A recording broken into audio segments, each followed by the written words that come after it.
Welcome to studios news bulletin. ముందుగా headlines. ఉగ్రదాడిలో మృతి చెందిన చంద్రమౌళికి పవన్ నివాళులు.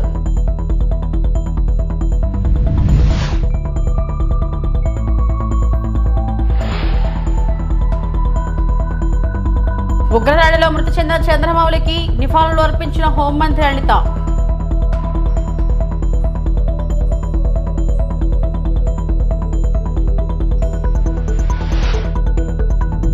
వైఎస్ జగన్ పై ఎంపీ కేశినేని శివనాథ్ ఫైర్.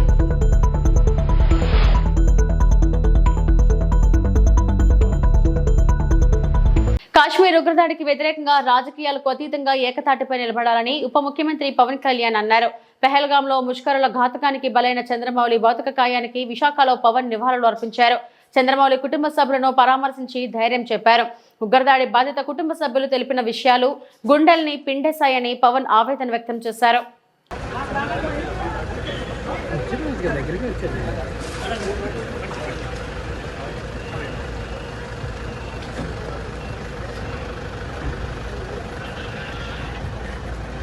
అలా తోసుకోకండి, నెమ్మదిగా తీసుకోండి, వెనక్కి చూసుకొని జాగ్రత్త, నెమ్మదిగా తీసుకోండి. ఏ స్థాయి వ్యక్తులు, దేశాలు కావచ్చు, పాకిస్తాన్ లాంటి దేశం కావచ్చు, ఎవరున్నా కానీ చాలా ఖచ్చితమైన చర్యలు ఉంటాయనేది ప్రధానమంత్రి గారు మనందరికీ మధ్యాహ్నం కూడా తెలియజేశారు.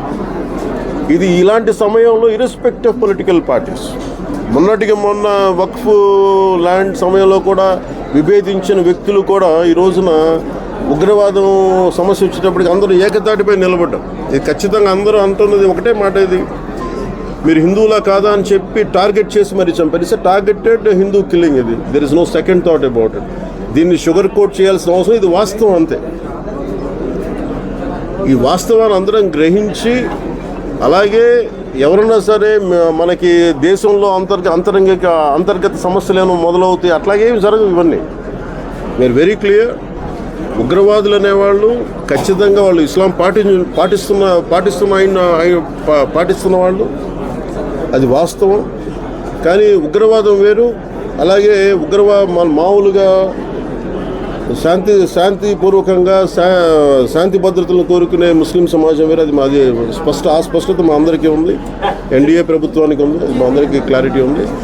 కానీ ఉగ్రవాదులు మన కశ్మీర్లో చేసింది మటుకు హిందువుల్ని గతంలో కశ్మీరీ పండిట్స్ని 3 లక్షల మంది కశ్మీరీ పండిట్స్ని ఎలా టార్గెట్ చేసి కొన్ని శతాబ్దాలుగా అక్కడే పుట్టి పెరిగి సాటి ముస్లింలతోటి పుట్టి పెరిగి అలాగే ఉంటారు. అక్కడ మీరు వెళ్ళి చూస్తే కశ్మీరీ పండిట్కిను కశ్మీరీ ముస్లింకి తేడా ఉండదు, అందరూ ఒకటే జీన్ కాదు, ఇద్దరు మతాలు వేరంతే.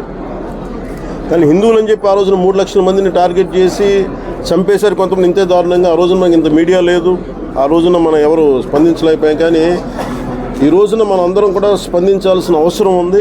దీన్ని అందాక మాట్లాడుతున్న మీరు ఇలాంటి సమయంలో చాలామంది ఉగ్రవాదుల గురించి నేను ఎందుకు 3 రోజులు నేను పార్టీ నాయకులందరికీ కూడా మా ఎమ్మెల్యేస్ అందరికీ కూడా ఎందుకు మీరు హాఫ్ మ్యాచ్ ఎందుకు చేయమన్నానంటే, ఇది రిపీటెడ్ గొడవ.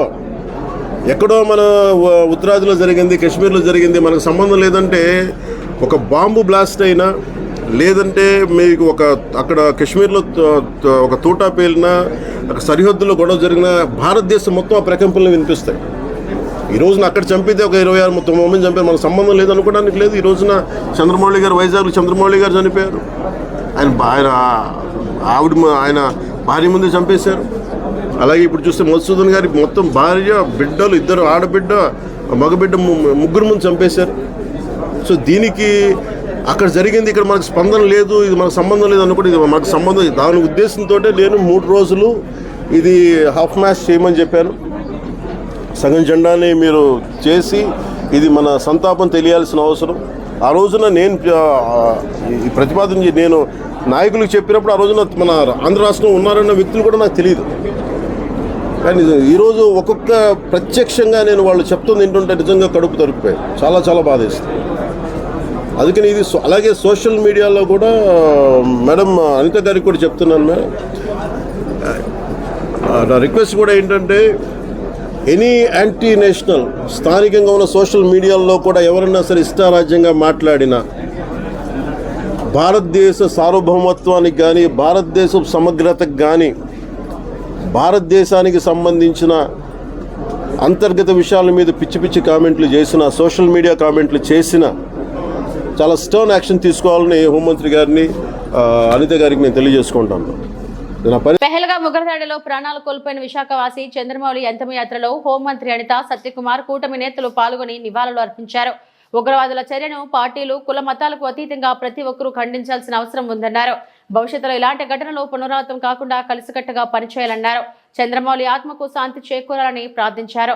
వారి కుటుంబానికి ప్రగాఢ సానుభూతి తెలియజేశారు. మా చంద్రమౌళి గారు అందరికీ కూడా అత్యంత ఆత్మీయుడు. అందరి మధ్యలో కూడా తిరిగి హ్యాపీగా అందరికీ కూడా ఒక సొసైటీకి ఏదో హెల్ప్ చేయాలనుకునే ఉన్న వ్యక్తి. ఈరోజు వాళ్ళ కళ్ళ ముందే 3 ఫ్యామిలీస్ వెళ్ళారు. వాళ్ళు వచ్చే నిప్పిన విషయాలు చూస్తూ ఉంటే నిజంగా చాలా బాధ అనిపించింది. అసలు ఎటువైపు వెళ్ళిపోతుంది అసలు అంటే మానవత్వం అనేది లేకుండా ఈరోజు ఉగ్రవాదులు తీసుకున్న చర్యను తీవ్రంగా ఖండించాల్సిన అవసరం ఉంది. ఎందుకంటే ఇంతవరకు ఉగ్రవాదులు ఏదైనా మిలిటెంట్స్ ప్రొఫెషనల్గా వెళ్ళేవారు. అలాంటిది ఈరోజు సివిలియన్స్ మీదకి వచ్చి వాళ్ళు కూడా క్వశ్చన్ ప్రిపేర్ చేసుకుని దానికి తగ్గట్టుగా వాళ్ళు చంపడం అనేది మరి క్రూరంగా చంపారండి. ఈరోజు వాళ్ళిద్దరు ఆడపిల్లల్ని, వాళ్ళ భార్యని చూస్తూ ఉంటే నిజంగా మనసు తరుక్కుపోతుంది. కంపల్సరిగా దీనికి ప్రతిచర్య అనేది కంపల్సరిగా ఉంటుంది. కానీ ఒకటి చెప్తున్నాను ఏంటంటే ఇటువంటి సంఘటనలు మళ్ళీ పునరావృతం కాకుండా చూసుకోవాల్సిన బాధ్యత మనందరి మీద ఉంది. దీన్ని ప్రార్థీలందరూ కూడా పార్టీలకు అతీతంగా, మతాలకు అతీతంగా, కులాలకు అతీతంగా అందరూ తీవ్రంగా ఖండించాలి. మన సమానత్వం గురించి, మన స్వేచ్ఛ గురించి మనం పోరాటం చేసే పరిస్థితి రావాలని మాత్రం కోరుకుంటున్నాం. సరదాగా ఫ్యామిలీతో టూర్ కోసం వెళ్ళిన చంద్రమౌళి ఇలా కావటం చాలా చాలా బాధాకరం. ఉగ్రవాదుల ఈ చర్య అందరూ కూడా భక్తులతో ఖండించాల్సిన అవసరం ఉంది. బట్ ఏది ఏమైనా సరే భారతదేశానికి ఇది ఒక బ్లాక్ డేగా మనం అందరం భావించాలి. మరి గౌరవ ప్రధానమంత్రి గారు చెప్పినట్టుగా ఎవరైతే ఈ చర్యలకు పాల్పడ్డారో వాళ్ళు ఖచ్చితంగా దానికి భారీ మూల్యం చెల్లించుకునే పరిస్థితి వస్తూ ఉంది. ప్రపంచంలో ఎక్కడ వాళ్ళు ఉన్నా సరే ఖచ్చితంగా వాళ్ళని పట్టుకొని వాళ్ళకి తగిన శాస్తి జరిగి భవిష్యత్తులో ఇంకొకరు ఇటువంటి చేయాలంటే భయపడే విధంగా తప్పకుండా మన చర్యలు ఉండాలని కూడా అందరూ కోరుకుంటున్నారు. ఒక మంచి వ్యక్తిత్వం ఉన్న వ్యక్తి అటువంటి చంద్రమౌళి గారు ఇలా దుర్మరణం పాలు కావటం చాలా చాలా బాధాకరం. ఆయన ఆత్మకి శాంతి కలగాలని వాళ్ళ కుటుంబ సభ్యులకి ప్రగాఢ సానుభూతిని కూడా తెలియజేసుకుంటారు. లిక్కర్ స్కామ్ లో అడ్డంగా దొరికిన జగన్ ప్రజల దృష్టి మళ్లించేందుకు కుట్రలు పన్నుతున్నాడని విజయవాడ ఎంపీ కేశినేని శివనాథ్ ధ్వజమెత్తారు. రాష్ట్రానికి పెట్టుబడులు రాకుండా చేసేందుకు అసత్యాలు ప్రచారం చేయిస్తున్నాడని మండిపడ్డారు. ప్రవాసాంధ్రులకు తాము అండగా ఉంటామని, నిర్భయంగా పెట్టుబడులు పెట్టవచ్చని, ప్రవాసాంధ్రుల జోలికి ఎవరొచ్చినా ఉపేక్షించలేదని హెచ్చరించారు. వాళ్ళ వచ్చిన కంపెనీలన్నీ పెట్టుబడులతో వస్తే వాళ్ళ స్వర్ణాంధ్రప్రదేశ్ దిశగా రాష్ట్రం ప్రయాణిస్తుంటే ఎప్పుడూ కుట్ర కుతంత్రాలతో రాజకీయాలు నడిపే ఈ పులివెందుల జగన్ రెడ్డి మళ్ళీ ఇంకో కుట్రకు నిద్రలేపాడు. ఇతను దొంగ అని ఎదుటోడిని దొంగ చేస్తాడు. ఎందుకంటే ఇతను 21 క్లౌడ్ కంపెనీలు పెట్టారు. ఈ 21 క్లౌడ్ కంపెనీలకి ఒక్క దాంట్లో ఆఫీస్ లేదు. 21 సూట్ కేస్ కంపెనీలు పెట్టిన చరిత్ర నీది. ఈ సూట్ కేస్ కంపెనీలకి అడ్రస్ కూడా, ఆఫీస్ అడ్రస్ కూడా లేని జగన్ రెడ్డి ఇవాళ నువ్వు అక్కడ ఉన్న ఎన్ఆర్ఐలను విమర్శిస్తావా? నువ్వు నీ యొక్క బ్యాచ్ గుర్తుంచుకోండి. ఈ ఎన్ఆర్ఐలు తప్పకుండా రండి, పెట్టుబడులు పెట్టండి, ఇక్కడ ఉన్న పారిశ్రామిక అభివృద్ధికి కృషి చేయండి. మీకు మా ప్రభుత్వం ఆహ్వానిస్తుంది. ఎవరన్నా అడ్డొస్తే కబడ్దార్, నేనున్నా మీ ఎన్ఆర్ఐలు అందరి తరఫున. మీరు కష్టపడి సంపాదించిన సంపాదన పెట్టుబడులు ఇక్కడ పెట్టి పరిశ్రమలకి అభివృద్ధి చేయండి. రాష్ట్రాన్ని ముందుకు తీసుకువెళ్ళబడింది. గత 5 సంవత్సరాలలో ఈ రాష్ట్రం అధోగతి పాలు చేసిన వారికి బుద్ధి చెప్పే విధంగా మనకు యువతకి ఉద్యోగాలు కల్పించాలి. సమాజానికి చేటు కాబట్టే ప్రజలందరూ చాలా దూరంగా పెట్టారు ఇతన్ని. ఇతను పులివెందుల ఎమ్మెల్యే కింద నిలబెట్టారు. ఆఖరికి ప్రతిపక్ష హోదా కూడా ఇవ్వలేని పరిస్థితిలో ఉన్నారు. ఇటువంటి వాళ్ళందరూ మీరు చూస్తుంటే డ్రామా ఆర్టిస్టులు. ఇవాళ మద్యం కేసు, బిగ్ బాస్ ఎవరో తెలిసిపోయింది. ఇట్లా కేసుల్ని డైవర్ట్ చేయడానికే ఇటువంటి రాజకీయాలు చేస్తున్నారు. కాబట్టి ఎన్ఆర్ఐలకు మరొక్కసారి కోరుతున్నాను, మీరెవ్వరూ అధైర్యపడవద్దు. ఇటువంటి బురద రాజకీయాల్లో వాళ్ళు ఎంత అంటిద్దామన్నా కూడా అభివృద్ధిని ఆపలేరు, నిజాన్ని ఆపలేరు. తప్పకుండా మీ తోడు నేనుంటా. మీరు ధైర్యంగా ముందుకు రండి. పశ్చిమ గోదావరి జిల్లా పాల్కొల్లు నియోజకవర్గం యలమంచిలి మండలంలో మన రైతు మన రామానాయుడు కార్యక్రమంలో 2,20,00,000తో జలజీవన్ మిషన్ అభివృద్ధి పనులకు శంకుస్థాపన చేసిన రామానాయుడు ఆయన మాట్లాడుతూ కూటమి ప్రభుత్వంలో రాష్ట్రంలోని అన్ని జలాశయాలను వచ్చే జూన్కి సరిపడా నీటి నిల్వలు ఉన్నాయి. వేసవిలో త్రాగు, సాగు నీటి అవసరాలకు ఏ ఇబ్బంది లేదు. యువతకు ఉద్యోగ అవకాశాలు కల్పించేందుకు ప్రపంచ స్థాయి కంపెనీలను ఏపీకి రప్పిస్తూ అభివృద్ధి చేస్తారు చంద్రబాబు.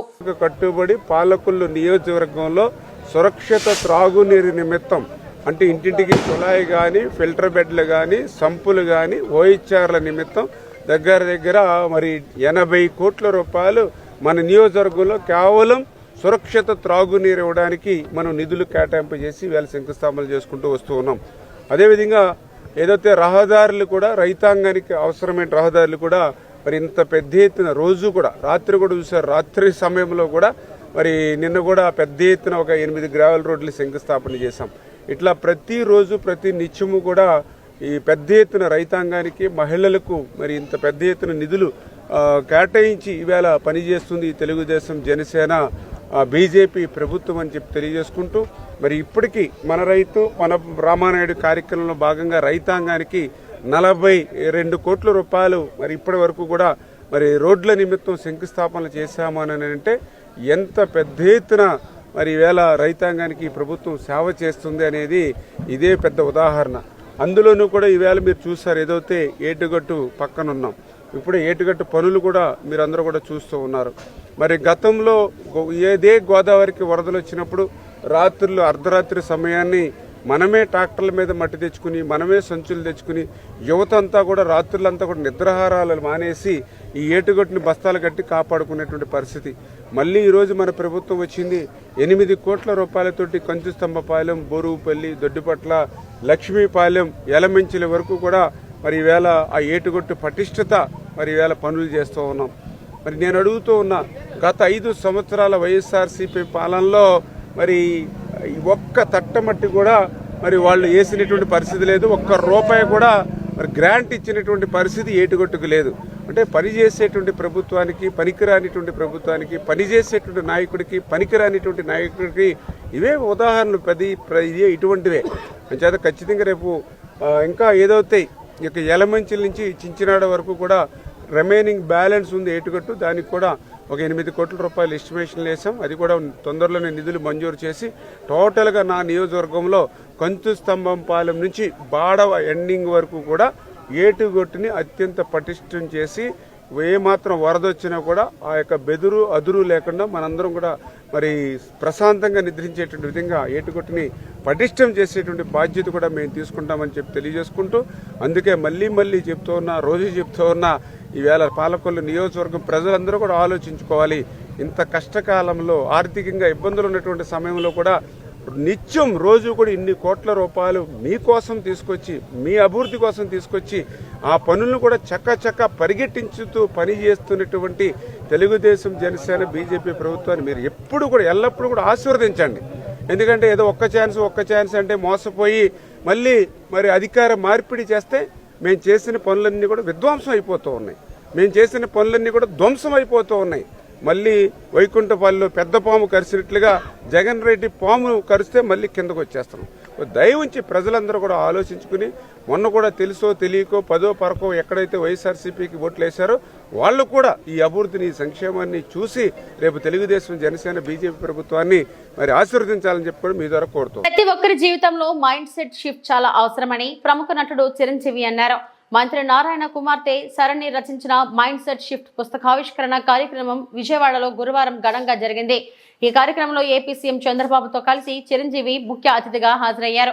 ఈ సందర్భంగా ఆయన తన సినీ జీవితం తొలినాళ్లకు సంబంధించి పలు ఆసక్తికర విషయాలను అభిమానులతో పంచుకున్నారు. విద్యార్థి నాయకుడి నుంచి ఏపీ సీఎం వరకు చంద్రబాబు ఎదిగిన తీరుపై చిరంజీవి ప్రశంసలు కురిపించారు. స్మార్ట్ గా పనిచేయాలి. వీటన్నిటితో పాటు మన వ్యక్తిత్వం, మన బిహేవియర్, మన మంచితనం ఇవన్నీ కూడా యాడెడ్ ఫ్లేవర్, అది చక్కటి అందాన్ని ఇస్తాయి. నువ్వు వెళ్తున్న ఈ బాటలో అది చాలా ఇంపార్టెంట్. చాలామంది అత్యున్నత స్థానానికి వెళ్ళిపోతుంటారు, కానీ క్యారెక్టర్ లేకపోతే వాళ్ళు ఎంత ఎత్తుకెళ్ళినా సరే సర్లే పెద్ద చేసేళ్ళ అని అంటారు. అది ఎంత లేదన్నా సరే ఆ క్యారెక్టర్ కూడా నీకు లేని అందాన్ని తీసుకొస్తుంది. నీ కష్టానికి మరింత అందం ద్విగుణీకృతం అవుతుంది. మైండ్ సెట్కి షిఫ్ట్ అనేది చాలా చాలా అవసరం. మన నారా చంద్రబాబు నాయుడు గారు కూడా చిన్నతనం నుంచి కాలేజీ రోజు నుంచి నాయకత్వ లక్షణాలతోటి అక్కడ నాయకుడుగా కాలేజీలో ఉంటూ అక్కడి నుంచి తనకి ఇష్టమైన ఈ ఫీల్డ్లో రాణించాలి, నా రాష్ట్రానికి సేవలు చేయాలి, ఇక్కడ ఏమైనా సరే అవ్వాలి అనే అకుంఠిత దీక్షతో అయ్యారు. ఆ రోజున రామారావు గారు ఉంటారని ఆయన పాలిటిక్స్కి వస్తారని కాదు, ఆయనకు మీద నమ్మకం. అట్లా ఏ మారుమూలు ఉన్నా నేను ఎట్లయితే యాక్టింగ్ మీద నా నమ్మకంతో నేను ఎలా ఉన్నానో అలాగే నాయకత్వ లక్షణాలతోటి పాలిటిక్స్లో రావాలి, రాణించాలి, ఇతోధికంగా ఎంతో సేవలు చేయాలని అనుకున్నారు. కాబట్టి నాయకుడిగా, స్టూడెంట్ నాయకుడిగా, విద్యార్థి నాయకుడిగా ఉన్న ఆయన పాలిటిక్స్లో రావడం ఏంటి అనుకోని పరిస్థితుల్లో అవకాశాలు వస్తే వాటిని చేజిక్కించుకుని వాటిని ఆసరాగా తీసుకుంటూ అంచెలంచెలుగా ఎదుగుతూ ఈ రోజున మనం చూసేటువంటి అద్భుతమైనటువంటి ఒక మహానాయకుడిగా ఎదిగారు. ఆయన దిశానిర్దేశంలో, ఆయన నాయకత్వంలో హైదరాబాద్ దగ్గర నుంచి ప్రతి నగరం, అంటే ఫస్ట్ ఇండియాలో ఆఫ్టర్ బెంగళూరు మళ్ళీ అలాంటి ఐటీ నగరంగా, అంటే ఎంత విజనరీ అంటే ఫ్యూచర్లో ఇది డెఫినెట్గా ఈ రోజున మనం అనుకుంటున్నాం డిజిటలైజేషన్ ఆ రోజున అంత ఉధృతంగా లేదు, అలాంటి దాన్ని అవి తీరుతుంది ఆయన అన్నారే. ఆయన మైండ్ సెట్ ఆ రోజున అలా షిఫ్ట్ చేసుకుని దానికి కట్టుబడి ఉన్నారు. కాబట్టి ఈ రోజున ఐటీలో కానివ్వండి, అతను డిజిటలైజేషన్లో కానివ్వండి, ఇదిగో ఈ రోజున ఏఐలో కానివ్వండి, ఆ స్థాయికి వెళ్ళటానికి నాంది పలికినటువంటి పాయనీర్ మన చంద్రబాబు నాయుడు గారు. సో ఇలాంటి నాయకుల మైండ్ సెట్ షిఫ్ట్ అవ్వడం అన్నది ఎంతగా అభివృద్ధిలోకి. ఊరి పేరు లేని వుర్సా కంపెనీకి విశాఖపట్నంలో 3,000 కోట్ల విలువైన భూములను కేటాయించాడు. రూపాయికి ఇడ్లీ వస్తుందో లేదో కానీ వుర్సా లాంటి కంపెనీకి మాత్రం 99 పైసలకే ఎకరా భూమిని చంద్రబాబు కేటాయించాడన్నారు మాజీ ముఖ్యమంత్రి వైఎస్ జగన్. ఏదైనా ఊరు పేరు లేని కంపెనీకి విశాఖపట్నంలో 3,000 కోట్ల రూపాయలు విలువ చేసే భూములు ఇస్తాడు. ఏదో వుర్సా అంట కంపెనీ పేరు. ఇంద్రనైనా ఈ వుర్సా అని చెప్పి చూస్తే ఊరు లేదు, పేరు లేదు. వారు కట్టే కరెంటు బిల్లు ఏంది అని అంటే కనుక వాళ్ళు కట్టే కరెంటు బిల్లు ఒక ఇంట్లో ఒక అపార్ట్మెంట్లో రెసిడెన్షియల్ అపార్ట్మెంట్ కట్టే కరెంటు బిల్లు ఆ కంపెనీ కడతా ఉంది. పోనీ అమెరికాలో వాళ్ళ ఆఫీస్ ఏందని చెప్పి అక్కడికి పోయినారు మనోళ్ళు ఎంక్వైరీ చేయడానికి. ఆడ చూస్తే ఆడ ఒక చిన్న ఇండ్లు. ఊరు పేరు లేని ఈ కంపెనీకి 3,000 కోట్లు విలువ చేసే భూమి 99 పైసలకంట. రూపాయికి ఇడ్లీ వస్తుందో రాదో నాకు తెలియదు కానీ చంద్రబాబు నాయుడు హయాంలో మాత్రం వుర్సా లాంటి ఊరు పేరు లేని కంపెనీలకు 3,000 కోట్ల రూపాయలు మాత్రం డబ్బులు దోచిపెట్టి నాకింత నీకింత అని పంచుకునే కార్యక్రమం జరుగుతూ ఉంది. ఇష్టం వచ్చినట్టుగా విశాఖపట్నంలోనే మరో భూమి లూలు గ్రూప్ అంట. లూలు గ్రూపులకు, లిల్లీ గ్రూపులకు 1,500 కోట్లు, 2,000 కోట్ల రూపాయలు విలువ చేసే భూములను టెండర్లు లేదు, మన్ను లేదు, పాడు లేదు, ఊరికి ఆయనకు నచ్చింది ఇచ్చేసి నాకింత నీకింత అని పంచుకుంటా ఉన్న కార్యక్రమాలు. లెఫ్ట్, రైట్, సెంటర్ రాష్ట్రాన్ని దోస్తూ ఉన్నారు. అమరావతిలో ఇవే టెండర్లు, ఇప్పుడు పిలిచిన టెండర్లు 2018లో ఇవే టెండర్లను పిలిచినప్పుడు చంద్రబాబు నాయుడు హయాంలో 5 ఏళ్ల కిందట వీటి విలువ 36,000 కోట్లు. అప్పట్లో సిమెంట్ రేటు, అప్పట్లో స్టీల్ రేటు ఇప్పటికన్నా అప్పుడే ఎక్కువ. ఇప్పుడు ఇంకా తగ్గినాయి సిమెంట్ రేటు, స్టీల్ రేట్లు. అయినా కూడా ఆ 36,000 కోట్ల విలువ ఈరోజు 78,000 కోట్లకు పెంచేసి టెండర్లు వాళ్ళకు సంబంధించిన వాళ్ళకి మాత్రమే రింగ్ ఫామ్ చేసి వాళ్ళ కాంట్రాక్టర్లకు మాత్రమే ఇచ్చుకుంటున్నారు. అంతేకాదు, ఇంతకుముందు మొబిలైజేషన్ అడ్వాన్స్ లేదు, పని చేస్తేనే ఎవడైనా గవర్నమెంట్ డబ్బిచ్చేది. ఈయన వచ్చినాక మొబిలైజేషన్ అడ్వాన్స్ అని కొత్తగా మొదలుపెట్టాడు ఇయడం.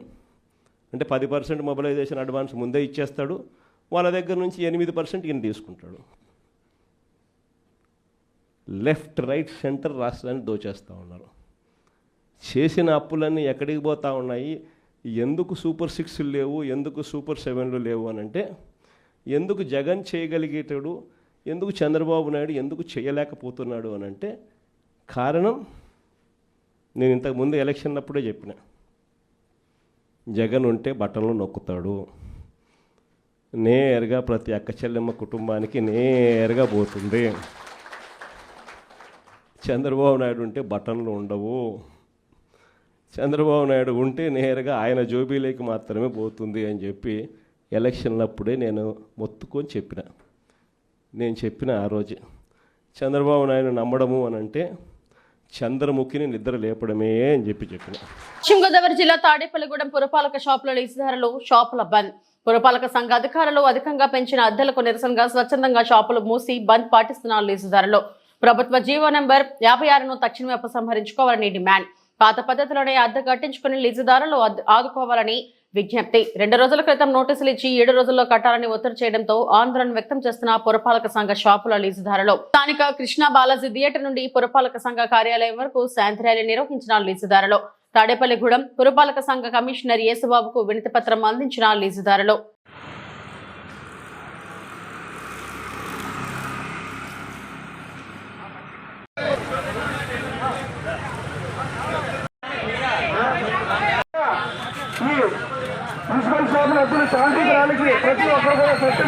విజ్ఞప్తి మేము మెకానికల్ చేతి పని వాళ్ళందరూ తరఫున విజ్ఞప్తి చేసుకుంటున్నామండి.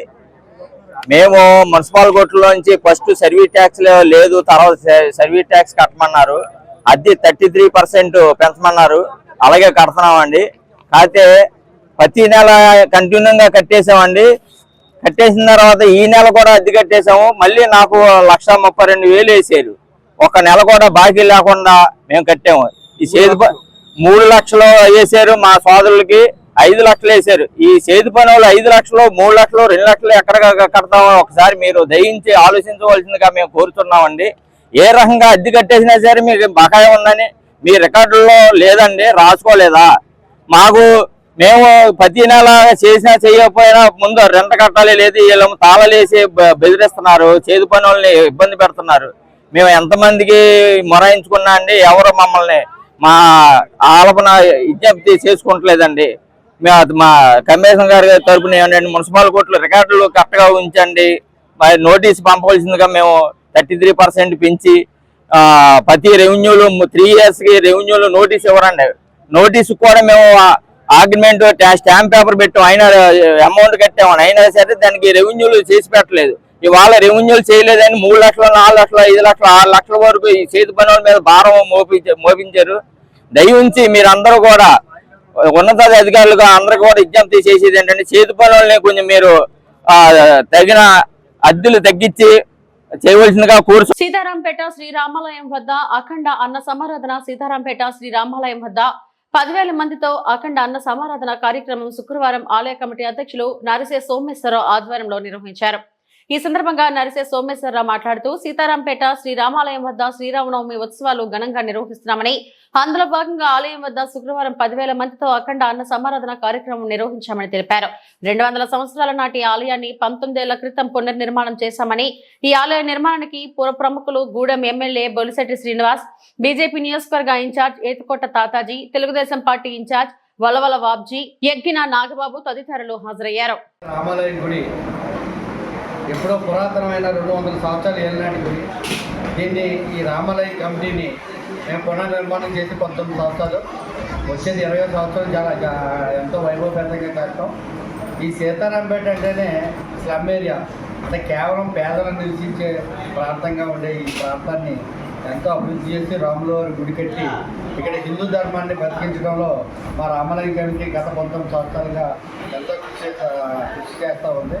ఇక్కడ శ్రీరాముల వారు ఎదురుగా ఉన్నటువంటి మరి రావి చెట్టు కొన్ని 100 ఏళ్ళ నాటి రావి చెట్టు. ఇక్కడ ఏదైనా ఒక సంకల్పం చేస్తే అద్భుతమైనటువంటి సంకల్పం అవును. అక్కడ స్వామివారికి అనేక కానుకలు ఇవ్వడం జరుగుతుంది. అలాగే అయోధ్యలో భవ్యరామ మందిర నిర్మాణం జరిగినప్పుడు కూడా స్వామివారి అక్షతలు ఇచ్చినప్పుడు ఈ రామాలయ కమిటీ ఆధ్వర్యంలోనే పెద్ద ఎత్తున చుట్టుపక్కల వారికి ఇంటింటి అక్షంతలు మార్చడం జరిగింది. ఈ శ్రీరామనవమి కళ్యాణం కూడా భద్రాచల రాముల వారి కళ్యాణం ఏ రకంగా జరుగుతుందో అదే రీతిలో ఇక్కడ కూడా జరుగుతుంది. ఇక్కడ పానకం, అలాగే ముత్యాలు, స్వామివారి అక్షంతలు కూడా ప్రతి ఇంటికి కూడా పంచడం జరుగుతుంది.